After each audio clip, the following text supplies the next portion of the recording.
Happy Tuesday, everyone. Thanks for listening. First of all, don't mind this scratch on my nose. My son and I were playing on Christmas Eve, and this is what happened. So we haven't had much rough play since. Today, I am excited to share with you kind of a summary of everything I believe about what could be causing your insomnia. So, I talk about these things one at a time a lot, but I really wanted to make something that brought it all together. So, you have one place to go where you can get an explanation for what might be going on and why you can't sleep. So, um, I am trained as a functional diagnostic nutrition practitioner. And so I believe that most insomnia is caused by something physically or physiologically going on in your body.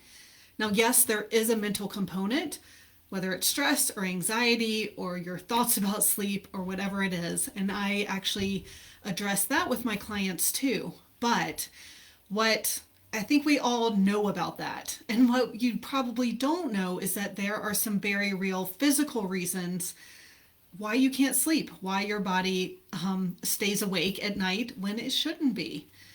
So, from what I've learned, there are five main reasons why you can't sleep, and I want this to give you hope that if you aren't able to sleep, if you've tried all the things, you've tried the pills, the supplements, the cognitive behavioral therapy, all of those things, that there is still hope because there's something going on in your body. Like, insomnia is a sign that something is not right. You cannot be perfectly healthy and not be able to sleep.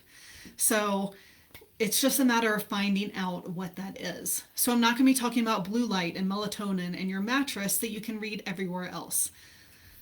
So let's get into it. The first common cause of insomnia is hormone imbalance. So this can be sex hormones, especially low progesterone, low estrogen, high testosterone, can all cause sleep issues. So that is one key for sure. And then another hormone that affects our sleep is cortisol. So most of us have insomnia because your body's releasing cortisol at night when it shouldn't be. And cortisol suppresses melatonin and wakes you up, and so it makes it really hard to fall back asleep. So if you wake up with your thoughts racing and you don't know why, because you're not really stressed about anything in particular, then your body's releasing cortisol. And then when it becomes depleted in cortisol, it actually resorts to adrenaline, which can cause that rapid heartbeat, that jerking awake, and again, those racing thoughts. So just know that, yes, meditation can help. Yes, breathing exercises can help, but that's not the answer because it's not addressing why your body is releasing that cortisol. So that's the first thing, is hormones. It's either sex hormone imbalance or it always has to do with cortisol as well. Now, another reason you might be waking up at night or having a hard time falling asleep is from eating foods you're sensitive to. So I don't mean allergies like kids going into anaphylactic shock when they eat peanuts. I'm talking about foods your body's reacting to, but it can be really hard to tell. It's very subtle things, and sometimes it can take days for your body to react to something.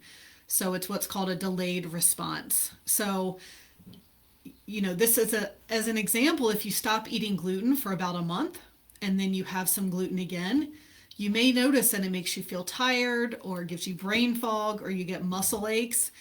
And you may have had those things before, but you couldn't tell that it was from gluten because it wasn't always immediate, or you were just eating gluten constantly and feeling that way all the time. So a lot of times we can tell these things when we eliminate them for a while and add them back in. So some of the major foods people are sensitive to are gluten, dairy, eggs, soy, and corn. But you can also be sensitive to foods that we think of as healthy, like broccoli or salmon. It can be different for everyone.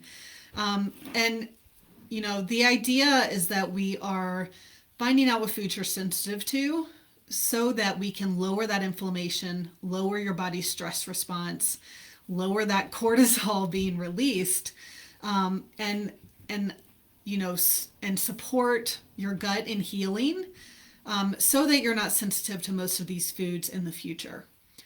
But a food sensitivity test is what I like to use because it looks at 150 different foods and tells us really quickly what your body isn't liking, so we know what to eliminate in the short term. And eating foods you're sensitive to affects your sleep because it causes this low-grade inflammation day and night. And cortisol is also an anti-inflammatory hormone, and so it comes to the rescue to deal with that inflammation. And when that happens at night, it wakes you up.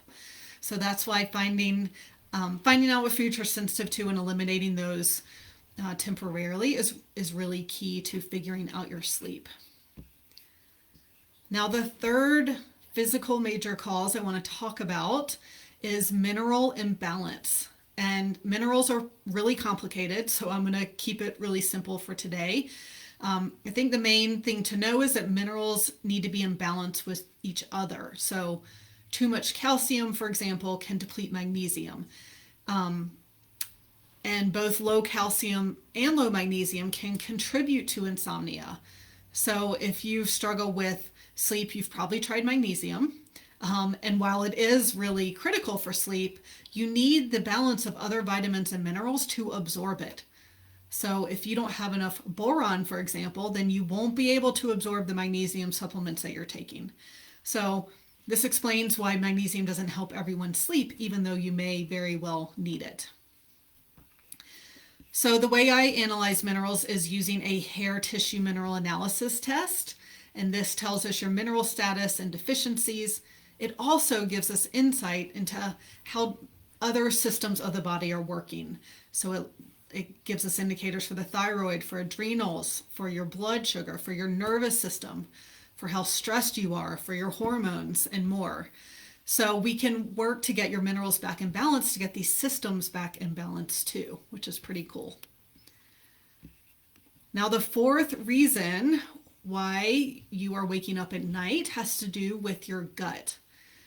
And when your gut wall is damaged and it has gaps between the cells and it lets things leak through the gut wall and enter the bloodstream, then we call that leaky gut.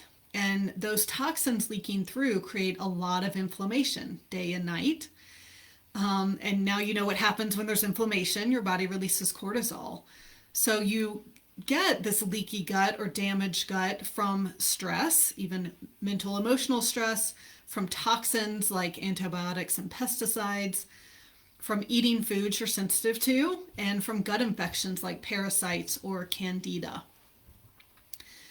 So another way the gut affects sleep is called dysbiosis, which means an imbalance of bad and good bacteria. So your good bacteria are actually in charge of making nutrients, B vitamins, vitamin K, as well as neurotransmitters like serotonin, dopamine, GABA, and melatonin. Actually, up to 90% of melatonin is made in your gut.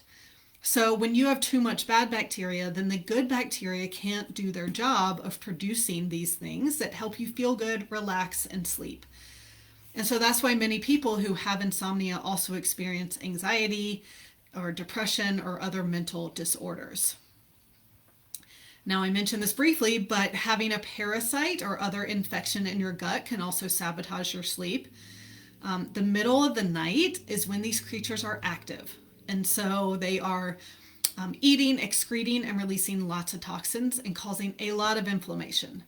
So honestly, this is the biggest reason why my clients wake up at 3 or 4 a.m. is because they have some sort of gut infection. And these infections also lead to that dysbiosis or that imbalance and to leaky gut.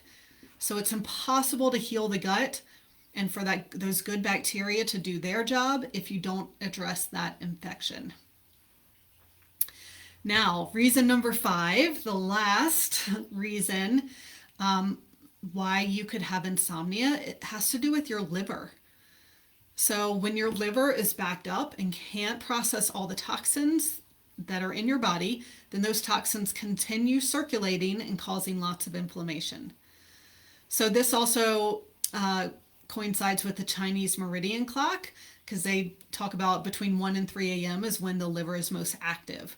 So if you have a parasite, which I just talked about, it's also releasing many toxins at this time. So not only is the parasite causing inflammation and waking you up, it's also releasing more toxins than your liver can handle, which wakes you up too. So it's definitely a double whammy. Not only is the liver your body's filter and protector, it's also important for your immune system and for your body making energy. It's a source of bile, which breaks down fats. It stores glucose as glycogen for energy in the future. And it helps make food available by metabolizing carbohydrates, protein, and fats. So if you aren't digesting food well and you're feeling tired often, then there's a good chance that your liver needs help. So these are just some of the reasons why you're not sleeping well. These are the most common that I see. And most people have more than one of these. And this is why we can't just look at one thing and ignore everything else. This is why I don't just do a gut test and try and just work on the gut without looking at hormones and food sensitivities and everything too. Because if you have something going on in your gut that we treat, but then you also have something, your hormones are out of balance, those hormones being out of balance are going to keep your gut unhealthy. They're going to keep your whole body unhealthy. And so we need to address everything that's going on that's stressing your body and that is literally keeping you awake at night and causing you not to be able to sleep. So I hope that this gives you some explanations as to what's going on. I hope that this gives you some hope. I hope that this reinforces the fact that this is not all in your head. So I know your spouse, your doctor, your psychiatrist might be telling you that this is all in your head. I don't believe it is. Yes, there's some of it in your head that can be fixed, and the rest of it's in your body that can also be fixed. So if you want to talk more about this, how we can find out what's going on, what we can do about it, I am happy to chat with you. Feel free to message me. We'll set up a time to chat. And otherwise, I will see you in the group. Thanks for listening.